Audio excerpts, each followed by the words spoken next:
Hi friends, ನಾನಿವತ್ತು Eid special rice ಮಾಡ್ತಾ ಇದ್ದೀನಿ. ಯಾರು ನನ್ನ ಚಾನಲ್ ಹೊಸದಾಗಿ ನೋಡ್ತಾ ಇದ್ದೀರಾ ಎಲ್ಲರೂ ಸಬ್ಸ್ಕ್ರೈಬ್ ಮಾಡಿ.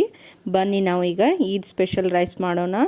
ಎಣ್ಣೆ ಕಾಯಲು ಇಡಿ. ಕಾದ ನಂತರ ಅದಕ್ಕೆ ಒಣ ಮಸಾಲೆಯನ್ನು ಹಾಕಿಕೊಳ್ಳಿ.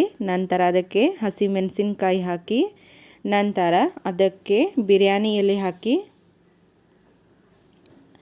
ಬಿರಿಯಾನಿ ಎಲೆ ಫ್ರೈ ಆದ ನಂತರ ಅದಕ್ಕೆ ಈರುಳ್ಳಿ ಕೂಡ ಹಾಕಿಕೊಳ್ಳಿ.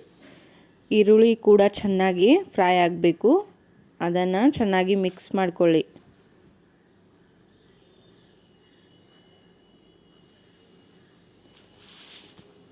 ನಂತರ ಅದಕ್ಕೆ ರುಚಿಗೆ ತಕ್ಕಷ್ಟು ಉಪ್ಪನ್ನು ಹಾಕಿಕೊಳ್ಳಿ. ನಂತರ ಅದಕ್ಕೆ ಬೆಳ್ಳುಳ್ಳಿ ಶುಂಠಿ ಪೇಸ್ಟ್ ಹಾಕಿ. ಈ ಥರ ಲೆಮನ್ ಕಟ್ ಮಾಡ್ಕೊಂಡು ಹಾಕ್ಕೊಳ್ಳಿ. ನಂತರ ಅದಕ್ಕೆ ಜೀರಾ ಪೌಡರ್, ಧನಿಯಾ ಪೌಡರ್ ಹಾಕಿ, ಗರಂ ಮಸಾಲ ಪೌಡರ್ ಹಾಕ್ಕೊಳ್ಳಿ. ಎಲ್ಲ ಹಾಕಿದ ಮೇಲೆ ಮಿಕ್ಸ್ ಮಾಡಿಕೊಂಡು ನೀರು ಹಾಕ್ಕೊಳ್ಳಿ.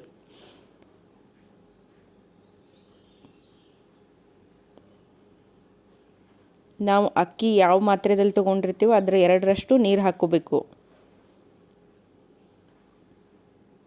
ನಂತರ ಅದಕ್ಕೆ ಅಕ್ಕಿಯನ್ನು ಹಾಕಿಕೊಳ್ಳಿ.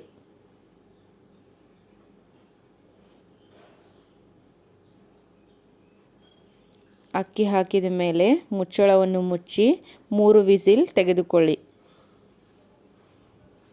ನಂತರ ಕುಕ್ಕರ್ ಹವಾ ಬಿಟ್ಟು, ಏರನ್ನು ಬಿಟ್ಟು ಅದಕ್ಕೆ ಫುಡ್ ಕಲರನ್ನು ಈ ಥರ ಹಾಕಿಕೊಳ್ಳಿ.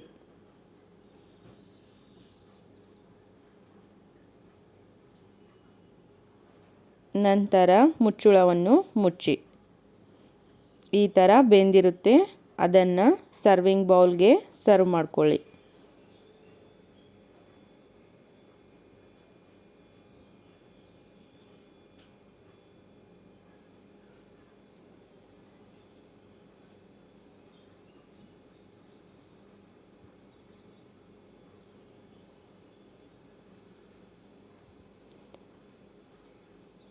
ಅದರ ಮೇಲೆ ಈರುಳ್ಳಿ ಫ್ರೈ ಮಾಡಿದ್ದನ್ನು ಹಾಕಿ, ಕೊತ್ತಂಬರಿ ಸೊಪ್ಪು ಕೂಡ ಹಾಕಿ. ಇದರ ಕಾಂಬಿನೇಷನ್ ಚಿಕನ್ ಗ್ರೇವಿ ತುಂಬ ಚೆನ್ನಾಗಿರುತ್ತದೆ. Thank you.